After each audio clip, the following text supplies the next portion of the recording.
Welcome to Business Class, a podcast for people wanting to upgrade their thinking, upgrade their learning, and upgrade their life. I'm your host, Eugenia Panterhos, founder of Business Class Collective, best-selling author and life coach. If you're an entrepreneur, a startup, or someone who dreams of reaching their full potential, then you're in the right place. You'll feel empowered and inspired to design the life you've always wanted. Let's do this. Hello and welcome back to the show. I hope you've had a wonderful week, and I'm so grateful that you join me here each time I have my podcast. So nice to get the feedback. I really appreciate it. So this week we're talking about financial abundance and having a roadmap. So if New York is a state of mind, the same can be said for nearly everything in life. Sinatra reminds us, if you can make it there, you can make it anywhere. When it comes to financial abundance, the same can be true. It starts with a state of mind, and it might end with leaving a legacy.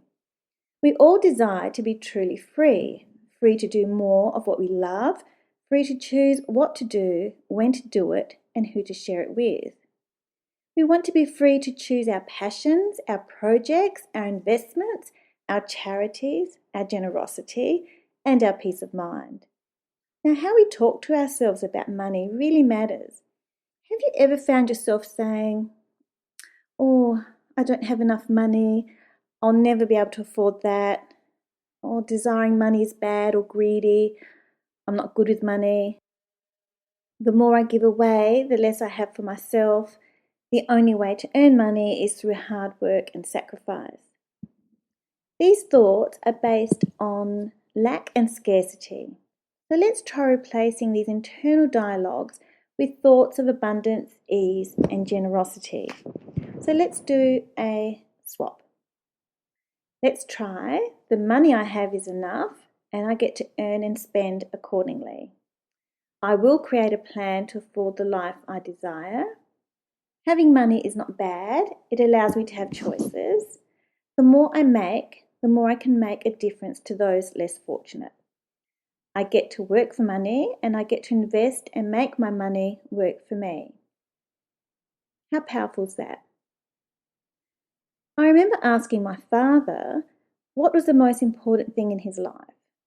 His response was the freedom to choose. So to give you some background, as a child, aged 12, he remembered the beginning of World War II and the subsequent sacrifices made by his family, the difficulty and the diminished choices. It was all about survival, and this has remained with me, and I too subscribe to my father's viewpoint. Having choices is so very important, and we shouldn't take it for granted ever. The advice I received from my parents when I was growing up was to save 80% of my income and live off the remaining 20%. I started work at age 15, and this was my first investment strategy, investing in my future. I was living at home at the time, and it was made easier because I never paid board to my parents. I did, however, help around the home and took on my fair share of responsibilities. This set me up for a life of choices and abundance. I valued the guidance and opportunity afforded to me by my parents. The 80% of my income was invested in an interest-bearing account. That meant my investment account had compounded interest. That's interest paid on interest. And at maturity, I added more savings into that account. By the time I had turned 20, my investment account had been building wealth for me, and I was ready to purchase my first property. Albert Einstein once said, "Compound interest is the eighth wonder of the world. He who understands it earns it. He who doesn't pays for it." So what choices did I make? Well, on most days I caught the bus to and from work, and there were days that my dad dropped me in. I packed my lunch and walked 2 blocks there and back, adding a good amount of daily exercise, even if it was in stilettos. It was the 80s after all, big hair, power suits and all. Of course, there are exceptions to me packing my lunch, but they were just that, exceptions. Some days I'll buy lunch or I'd have lunch at a restaurant with my work friends. I'd treat myself to an occasional treat for morning tea, and I never felt that I was missing out. My daily choices made up my good habits. So if you're looking for a starting place for securing your financial abundance, it's like playing a sport or a musical instrument. Practice makes perfect. Make it a lifestyle choice instead of a chore. The mindset switch puts you in the driver's seat. Richard Branson has been quoted as saying, "Great opportunities come every 15 minutes." I'm sure he's not talking about the buses. So, where do we start? Let's start with trusting your brain and your instincts. When investing in shares, time is your friend. The thing not to do is panic sell when the economic environment has changed. Events that have impacted the world on a global basis, such as 9/11, the 2008 GFC, and now COVID, although bring great trouble and disruption and lasting economic damage, the tides will shift and the economy will surely bounce back. There were many people who actually made money during these times. So use your instincts and intellect to discern where the opportunities are during the disruptions. Don't be all doom and gloom. There's a cycle for everything, from the days, the months, the seasons, and the economy. This is the time to cultivate patience, master your mindset, and take control of your finances. At age 17, Tony Robbins attended a seminar by Jim Rohn, the personal development master, who said, "For things to change, you need to change." So now consider what you need to do to change. Next up, invest to suit your circumstances. Determine your goals and what it is that you want to achieve, and understand your risk profile. How much are you willing to risk? How comfortable do you need to be to ensure that you continue to have the active choices for your life? Invest in your learning and read widely to gain insights into financial ideologies and economic strategies. Work harder on yourself more than anything else.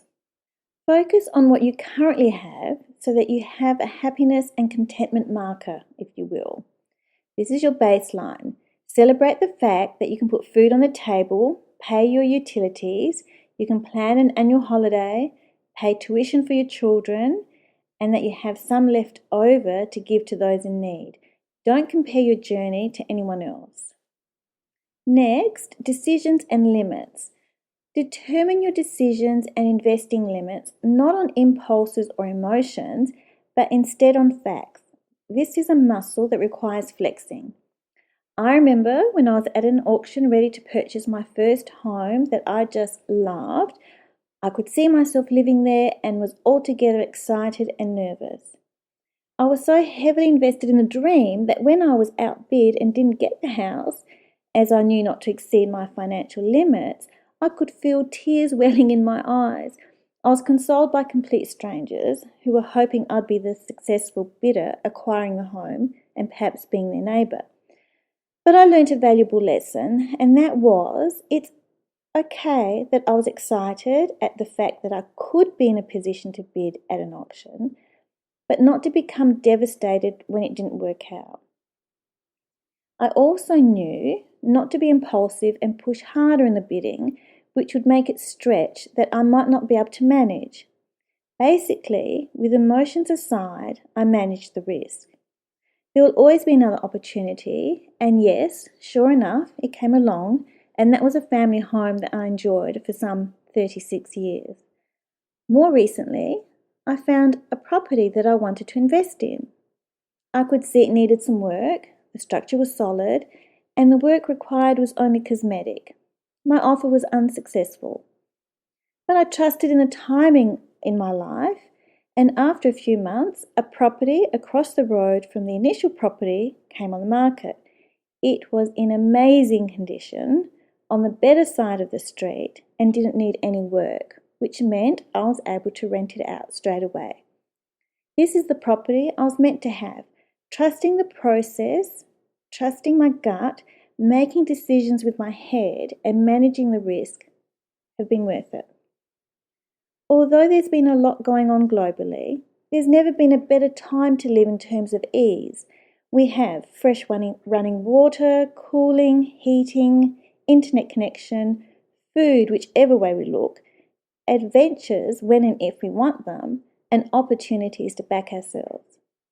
If we have an optimistic outlook, we will notice opportunities.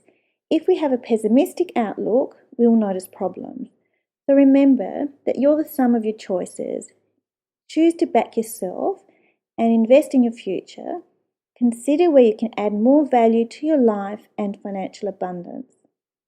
So here are 10 tips for how to attain financial abundance and make it an ongoing commitment. You might want to grab a pen and paper and write them down. So first of all, have a clearly defined plan. Examine your financial position and set your financial goals and review them annually. Secondly, determine how much of your income you'll set aside for savings. Then, top up your super through salary sacrifice, either as a percent per pay cycle or fixed amount per pay cycle, or boost your super in a lump sum that meets the age limit contributions. And this third note here is especially for Australian residents. 4. Break the payday to payday cycle. Consider where you're spending your money. What expenses can you cut back on? Next, identify what debts you can reduce and take action. Number 6, determine just how much more you can save and make it simple by having an automatic payment to be transferred each payday into a savings account. You probably won't even miss it. Identify where you can make investments that suit your budget and risk profile. Use your head and hard facts to make decisions. Number 8, have an account that is untouchable. This is where you can accumulate savings for the rainy day, investments or retirement, and build wealth with compounding interest. Although interest rates are low at present, at least it's a start. 9, diversify your investments to best manage risk. This could be across property, shares, or interest-bearing accounts. Speak to your financial advisor or accountant. And finally, number 10, consider if you require different entities for investment purposes. Your tax accountant will be able to guide you. So whether you're seeking financial abundance, continued wealth and enjoyment, financial independence, not needing to worry about where your next dollars are coming from, and being in a position to help others, or financial freedom, living the life you want now regardless of being financially independent, the choice is yours. Earning and engaging with money makes the world go round. Remember the song? So individuals and the world attribute value to money, thus making it valuable. Depending on how it's used, it attracts moral implications. So you can use it for good deeds or bad deeds. It's in the decision of the individual. The phrase noblesse oblige is a French expression that means nobility extends beyond mere entitlement and requires people who hold such status to fulfill social responsibilities. Although we are living in different times and we don't possess noble titles, many of us live quite abundant and blessed lives and equally have a responsibility to help others. So as part of your financial abundance and building your wealth, what can you do today to make a difference? Perhaps it's to support a women's shelter, help feed the homeless, donate good quality homewares and clothing, donate to a charity, or help a friend. When you feel abundant, you can help others feel abundant too. Thank you for joining me. Until next time.